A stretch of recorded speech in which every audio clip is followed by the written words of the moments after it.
Welcome to this explainer. Listen, if you've ever spent any time around toddlers, you have undoubtedly been subjected to the seemingly chaotic, endlessly looping, honestly, sanity-testing compilations of children's songs. I mean, at first glance, it just sounds like a relentless barrage of animal noises, vehicle honks, and repetitive rhymes, right? But if we actually look closely at the source material we're examining today, we uncover something absolutely fascinating. These aren't just silly songs thrown together at random. No way! They are highly intentional, masterfully structured syllabuses for early human development. And that brings us to a really foundational concept, edutainment. It's defined as a structured form of educational content designed to instruct through entertainment and repetition. The source material we are deconstructing today perfectly embodies this whole concept. Honestly, think of it like hiding developmental broccoli inside musical mac and cheese.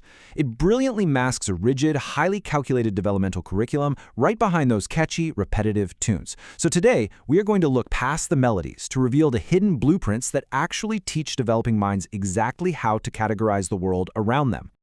Okay, let's dive into this. To bring some order to this massive block of music, we've extracted 4 foundational pillars.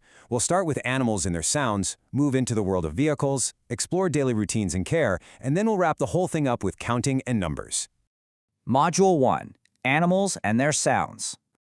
Now, what's really interesting here is how the curriculum systematically introduces the biology of the natural world.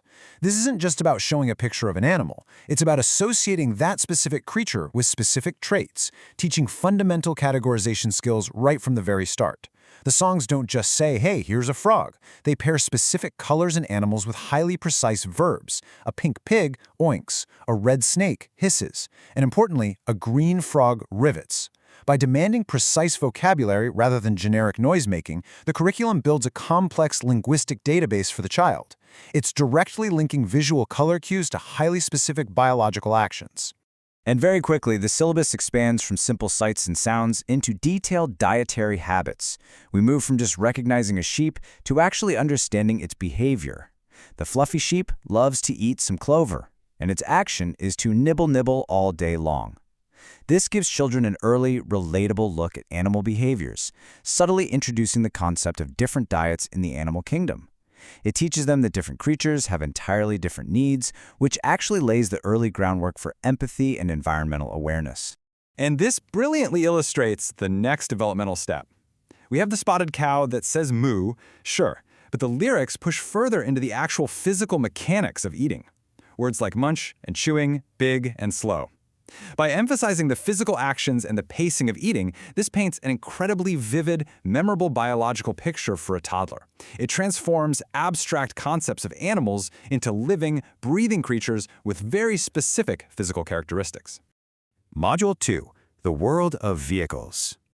Moving on from the natural world to human innovation, we can examine how these songs map out transportation. This section is all about teaching children how humanity interacts with different environments. We see a direct contrast in how the physical world is categorized. On one side, we have the clean, structured, and almost sterile environment of the sky. The airplane song specifically reassures the listener that the plane does not roll and does not flip, totally focusing on calm and safety. But contrast that with the messy, industrious earth below, where the construction truck operates in the mud and muck, lifts its bed, and digs a giant hole. This stark contrast effectively teaches the child the differing domains of the physical world. You've got the orderly sky versus the tactile, transformational ground. And once we are firmly on the ground, the curriculum maps out the social dynamics of the road.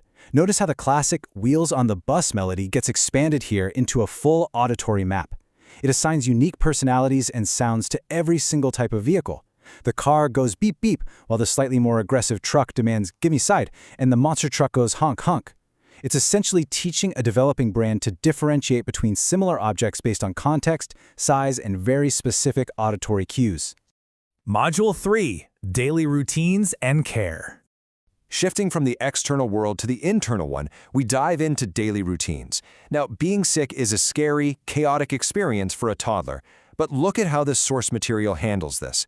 It treats the sick song as a sort of hero's journey. It starts with the conflict, a scratchy throat and a sneeze, but then it provides a clear, comforting, step-by-step resolution. You get a temperature check with a cool rag, you put on your jammies, you eat chicken soup, and you rest. This constructs a vital framework for managing physical distress. It's giving the child a predictable protocol to rely on when they feel unwell. The exact same logic is applied to daily transitions, like the massive shift from day to night. The lyrics lay out an unmistakable, rigid sequence: eat dinner, take a bath, and scrub squeaky clean, then sleepy time with safe tuck-ins from mom and dad. This isn't just a bedtime song, guys. It's an anxiety reduction tool. It gives parents a predictable protocol to wind their toddlers down, and it anchors a child's day in predictability and safety, helping to completely soothe the anxiety of transitioning from wakefulness to sleep. Module 4, Counting and Numbers. Let's move to our final pillar, because this is where edutainment is at its absolute most deceptive. This is where simple repetition is cleverly disguised as sequential deduction and counting games. Take Hickory Dickory Dock. We aren't just memorizing numbers here. Notice how the chronological progression of time blends perfectly with narrative action. At 1 o'clock, the mouse ran out. At 2, he flew. By 4, he hit the floor. The curriculum is using escalating narrative stakes to teach the forward momentum of a clock. It literally visualizes time as a sequence of distinct, ordered events. Then you have the 5 Little Ducks, which is fundamentally a data exercise wrapped in high drama. Tracking the duck population arc, we start with 5 and sequentially subtract 1 duck per verse until we hit the lowest point of 1 or none. Then, through the mother duck's call, we instantly add them all back to safely return to 5. It uses the surprisingly emotional story of lost ducks to drill the vital abstract concepts of subtraction and addition right into the listener's memory. So the absolutely crucial point here is how these numbers are repeated. Consider the potato song. 1 potato, 2 potato, 3 potato, 4, all the way up to 7. This isn't a narrative at all. It's a sheer rhythmic push from 1 up to the number 7. These counting games act as essential memory retention exercises. By tying the numbers to a relentless upbeat rhythm and a completely arbitrary object like a potato, the brain is essentially tricked into rote memorization through musical momentum. And it certainly doesn't stop at whole numbers. In Baa Black's Sheep, we have 3 bags full. 1 for the master, 1 for the dame, and 1 for the little boy who lives down the lane. This classic sheep song is fundamentally an early lesson in equal distribution and fractions. It's splitting 3 bags perfectly into thirds, planting the very earliest seeds of division and resource allocation in a young mind. Now, throughout this entire curriculum, you will notice upbeat, seemingly random interludes, things like Yankee Doodle riding on a pony and calling a feather macaroni. While these interludes might seem like total nonsensical filler, they actually serve a vital architectural purpose. They act as the necessary, upbeat, rhythmic connective tissue. Think of it as a musical palate cleanser between the heavy developmental modules of math, biology, and sociology. They are there to reset the child's attention span. Which brings us to the end of our analysis and leaves us with this final thought.